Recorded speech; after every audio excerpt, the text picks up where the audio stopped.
Assalamualaikum warahmatullahi wabarakatuh. Nama saya Muhammad Zubair bin Bosman. So hari ini saya akan membentangkan satu tajuk berkaitan dengan isu dan cabaran perdagangan bagi pelabur asing. Dan negara yang kita kami telah ambil adalah negara Thailand. So sedikit pengenalan berkenaan dengan berkaitan dengan sistem pentadbiran negara Thailand ni. So dia menggambarkan sistem raja berparlimen hampir sama dengan negara Malaysia. Dan yang membezakan antara Malaysia dengan Thailand adalah segi agama Buddha dan Malaysia agama Islam. So dari segi ekonomi pun tak ada jauh beza dengan Malaysia. So dia menggambarkan sistem ekonomi pembuatan dan perkhidmatan, dan kita nampak industri perkhidmatan dia yang paling hebat adalah pelancongan. So berkaitan dengan KDNK setakat Oktober dan Disember, Oktober sehingga Disember 2022, so KDNK dia mengalami penyusutan sebanyak 1.5%. So itulah satu contoh negara Thailand. Berkenaan dengan keluaran dalam negara kasar, merujuk kepada laporan akhbar tarikh 21 Februari 2022, berkenaan negara Thailand ada berada di dalam kedudukan yang keempat daripada 11 negara ASEAN yang terkaya. So dari segi keadaan dia hampir bersaing rapat dengan Malaysia lah. So kadang-kadang Malaysia dekat atas, kadang-kadang dia dekat atas. Itu setakat bagi 2022. Manakala pendapatan per kapita bagi negara Thailand adalah sejumlah 7,806 US dollar, di mana sumber yang diperoleh daripada worlddeadslands.com. So kita boleh tengoklah dekat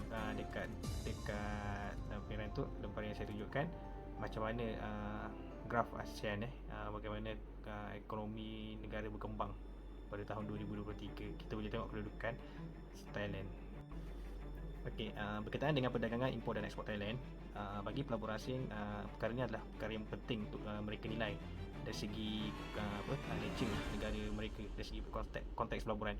So sedikit lampiran yang saya kongsikan di atas boleh dikongsi berkenaan dengan import ekspor bagi negara Thailand. So 56% import Thailand dari segi ekonomi adalah berdasarkan daripada bahan mentah dari sektor perbuatan, manakala perdagangan utama dari segi import adalah Jepun dan juga China, di mana Jepun telah 20% dan juga China sejumlah 15%.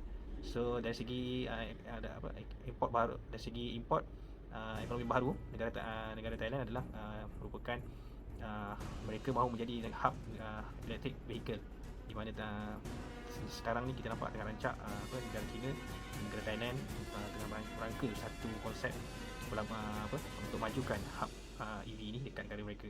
So kita nampak dominasi GWM dan BYD tengah melakukan perbincangan dengan negara China. So kita nampak dari segi advantage dekat pelabur asing adalah kita nampak pelabur asing dari negara China tu punya kekuatan lah untuk melabur, di mana bila satu industri tu dah masuk kat negara Thailand, so kita boleh nampak industri lain daripada negara lain tu agak kena struggle lah, maksudnya kena bekerja keras untuk meyakinkan pelabur daripada negara untuk masuki negara Thailand.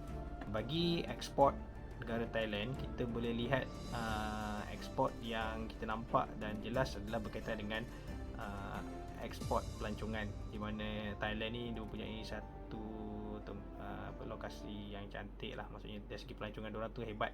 Kita tahu sendiri kan Pulau Krabi, Phuket, so di mana satu dunia kenal negara mereka berkaitan dengan pelancongan. Tapi apabila COVID-19 berlaku, so kita tengok kat sini negara diorang mengalami kejatuhan nilai ekspor sehingga 5.7%, di mana dari segi pelancongan tu agak merosot, dan tahap keyakinan pelancong asing untuk masuk ke negara tu, negara Thailand adalah diorang lebih berhati-hati lah untuk melancong. Di mana, dan ini juga memberi kesan kepada pelabur-pelabur asing untuk melakukan pelaburan saham di negara Thailand. Assalamualaikum warahmatullahi taala wabarakatuh. Nama saya Ahmad Zaid Kamarudin Awang. Nombor metrik 267445. Di sini saya ingin berkongsi tentang akibat penguncupan ekonomi yang berlaku di negara Thailand. Ini adalah disebabkan kes-kes yang berlaku sebelum ini, dan ada juga pelabur-pelabur asing mula tidak berminat dan mula menunjukkan dan menjual share-share yang berkaitan dengan pelaburan mereka. Ini kerana tidak dapat meneruskan lagi perniagaan mereka. Antara kesan kejatuhan ekonomi Thailand dan juga negara-negara sekitar dalam Asia yang lain disebabkan salah satunya impak yang melanda dengan kehadiran pandemik COVID-19. Ini menyebabkan ekonomi Thailand mula mengucup sebanyak 9.7% pada bulan April sehingga Jun pada tahun 2019. Seterusnya, saya ingin menerangkan antara kesan ekonomi Thailand pada tahun 2004, wilayah Tak Bai dan juga wilayah-wilayah lain yang juga terlibat dengan kejatuhan mata wang dan juga ekonomi negara ataupun ekonomi penjajah kecil untuk menyara ahli keluarga mereka turut terjejas. Namun begitu, ada juga pelabur-pelabur asing mula menjual dan menarik diri dari melabur dalam sektor ekonomi Thailand yang kian merudum. Sebagai contoh, ketika pandemik, pasaran Tesco adalah salah satu pasaraya gah terkemuka di Asia. Malah di Malaysia juga ada pasaraya ini. Akan tetapi, selepas rentetan dengan kehadiran pandemik, syarikat tersebut membuat keputusan untuk menjual saham-saham dan juga aset mereka kepada konglomerat Thailand dikenali sebagai CP Group. Nama pasaraya tersebut juga telah ditukar daripada Tesco kepada pasaraya Lotus. Dari sudut barangan dan susu atur, semua tidak berubah, hanya nama pasaraya sahaja yang ditukar. Bukan di Thailand saja, akan tetapi di Malaysia juga. Di antara isu lain juga terdapat adanya berlaku kepincahan antara pihak pemisah dan juga tentera Thailand, seperti mana kita ketahui berkenaan di selatan Thai ketika ini. Seterusnya, antara kesan ekonomi akibat penarikan pelabur asing mula menunjukkan tidak berminat untuk melabur serba sedikit akan menjejaskan ekonomi negara, terutamanya negara Thailand. Akan tetapi jika ekonomi Thailand masih dalam keadaan normal dan kestabilan politik dapat dikekalkan, mudah untuk pelabur-pelabur luar berminat untuk melabur di Thailand seperti mana negara-negara lain praktikkan. Isu berkaitan kadar pertukaran wang asing boleh mengalami kejatuhan jika tidak diatasi dan juga boleh mengakibatkan kejatuhan dan susut nilai tukaran wang mata wang domestik yang boleh meningkatkan harga import dan juga boleh menyebabkan inflasi berlaku. Antara kesan-kesan lain, banyak pekerja akan hilang punca pendapatan di mana banyak syarikat dan peluang pekerjaan sekarang ditutup dan ada juga terpaksa buang pekerja dan ramai dia diberhentikan. Sebagai contoh, semasa pandemik COVID-19 melanda pada tahun 2019 sehingga 2021 adalah sangat penting di mana pihak kerajaan Thailand dan juga pihak berkepentingan perlu menjana semula ekonomi ke arah kestabilan supaya dapat menyokong pelaburan yang ada sekarang mengekalkan untuk masa panjang. Saya Muhammad Sufian bin Zakaria 267212. Saya akan membincangkan kesan ekonomi akibat penarikan pelaburan asing. Pengeluaran pelaburan asing dari sebuah negara boleh memberi kesan ekonomi yang ketara. Berikut adalah beberapa kesan ekonomi yang mungkin timbul akibat penarikan pelaburan asing. Yang pertama, pengurangan pelaburan. Pengeluaran pelaburan asing menggunakan jumlah modal yang tersedia ada untuk pelaburan ke dalam negara. Yang kedua, penurunan kadar pertukaran. Jika pengeluaran pelaburan asing adalah ketara, tekanan boleh jatuh ke atas mata wang domestik. Yang ketiga, kemerosotan pasaran modal. Pengeluaran pelaburan asing boleh menyebabkan penurunan dalam pasaran saham dan bon domestik. Yang keempat, kehilangan pekerjaan. Banyak syarikat asing akan menarik membuka kilang di luar negara berbanding dalam negara dan ini memberi kesan kepada pengangguran. Seterusnya, kesan terhadap sektor tertentu. Pengeluaran pelaburan asing boleh memberi kesan yang berbeza ke atas sektor ekonomi tertentu. Sebagai contoh, sektor yang sangat bergantung kepada pelaburan asing mungkin mengalami pertumbuhan yang berkurangan atau kapasiti pengeluaran yang berkurangan. Yang seterusnya, ketidakpastian pelabur, defisit imbangan pembayaran, kesan terhadap pertumbuhan ekonomi jangka masa panjang. Jika pengeluaran pelaburan asing berterusan dalam jangka masa panjang, ini boleh menjejaskan pertumbuhan ekonomi jangka masa panjang negara dan keupayaan untuk pelabur untuk bersaing dalam pasaran global.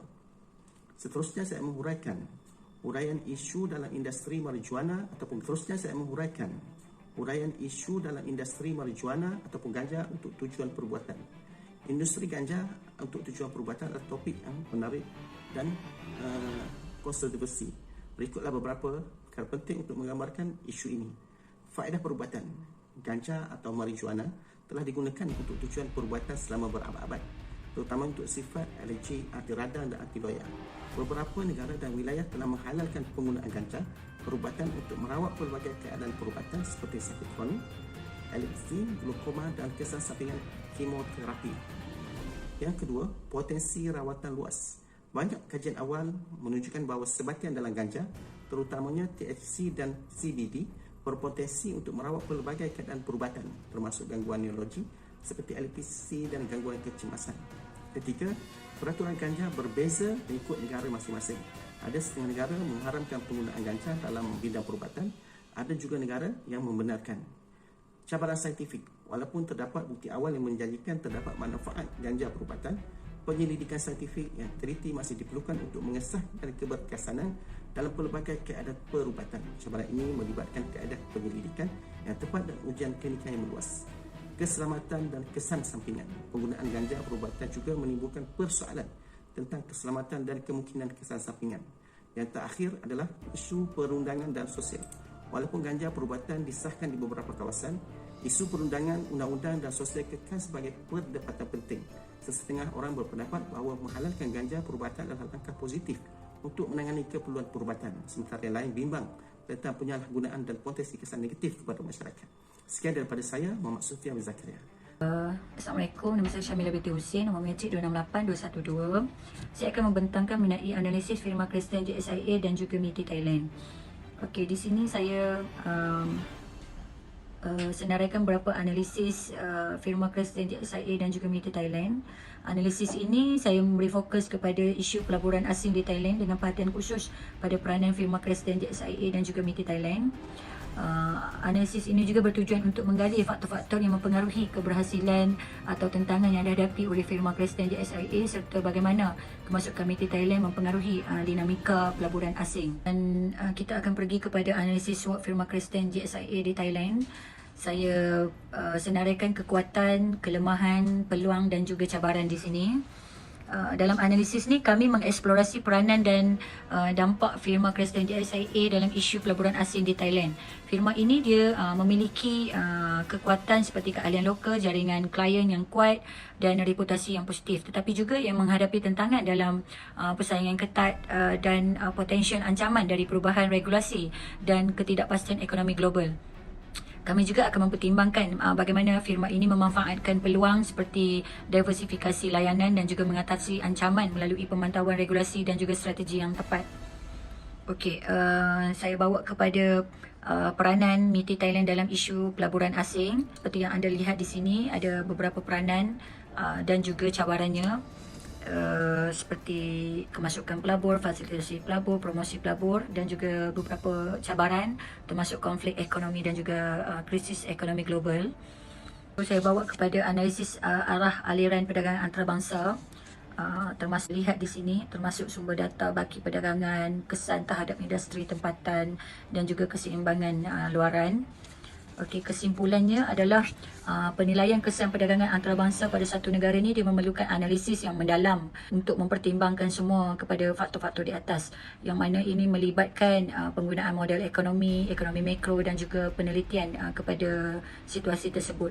Ini juga penilaian akhir tentang apakah perdagangan menguntungkan ataupun merugikan, dia tergantung pada perspektif dan tujuan ekonomi negara tersebut. Okey, peranan bersama Kristen JSIA dan juga MITI Thailand. Di sini anda boleh melihat bagaimana penilaian kepada dampak pelabur asing, memudahkan investor asing, memberi informasi tentang peluang pelaburan, peranan sebagai penasihat kepada pelabur, informasi dan juga navigasi pasaran lokal. Saya bawa kepada faktor-faktor yang mempengaruhi perdagangan antarabangsa. Anda boleh lihat di sini beberapa faktor-faktornya adalah krisis ekonomi, perubahan nilai mata wang asing, perubahan dalam permintaan global, tarif dan halangan perdagangan, konflik perdagangan, ketidakstabilan politik, krisis kesihatan global dan juga inovasi teknologi. kita pergi kepada dasar-dasar yang dilaksanakan oleh MITI Thailand. Terdapat 9 dasar di sini. Antaranya adalah pendidikan dan latihan, dasar keseimbangan eksternal, promosi ekspor, perjanjian perdagangan bebas, krisis kesihatan global. Krisis kesihatan global ni dia termasuk MITI Thailand mengatur penutupan border dan juga protokol keselamatan yang berkaitan dengan perdagangan sepanjang COVID-19 baru-baru ini untuk memastikan kelancaran dan juga perdagangan yang aman lah.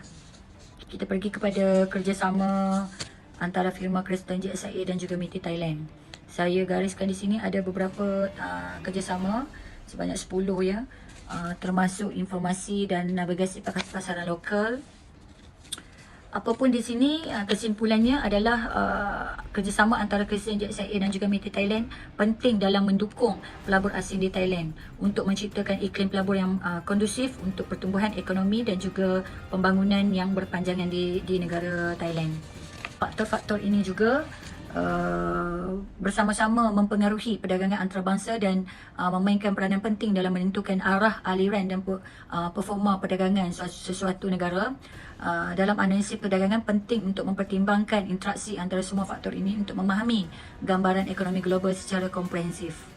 Seperti yang telah dikongsikan oleh rakan-rakan saya, so kita boleh lihat dari segi kedudukan negara Thailand bagi menarik pelancong asing untuk masuki negara mereka. So apa yang kita nampak adalah negara Thailand ni masih bergelut dalam keadaan kemelut politik dalaman, di mana kita nampak isu pelantikan Perdana Menteri dan juga yang selepas pilihan raya berlaku, so 3 bulan baru dapat satu Perdana Menteri. So ini memberi kesan kepada ekonomi sesebuah negara. Dan juga kita nampak kat sini dari segi isu globalisasi adalah berkaitan dengan kuasa besar dunia. Negara China salah satu contoh, negara China ni dia punya sistem ekonomi yang kuat, yang mantap.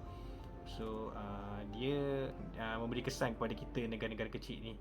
So kita kena mengikut kita kena menjalankan kerjasama dengan China untuk memastikan ekonomi negara-negara kecil seperti Thailand ni untuk berkembang. Sebab yang kita nampak contoh dari segi pelancongan, Thailand dan China telah menjalankan satu kerjasama sama bagi membuka pintu pelancongan daripada pelancong China untuk masuki ke negara Thailand. So itu memberi sedikit injection kepada ekonomi negara Thailand. So kita nampak lagi yang berikutnya adalah berkaitan dengan kerjasama ASEAN. So kita nampak ASEAN dia oleh 11 negara. Okey, dan apabila 11 negara ni dia orang bersatu dan dia menjadi satu entiti yang lebih besar, dan entiti kuasa besar asing lebih menghormati Thailand dan juga Malaysia bagi ASEAN. Sekian, terima kasih.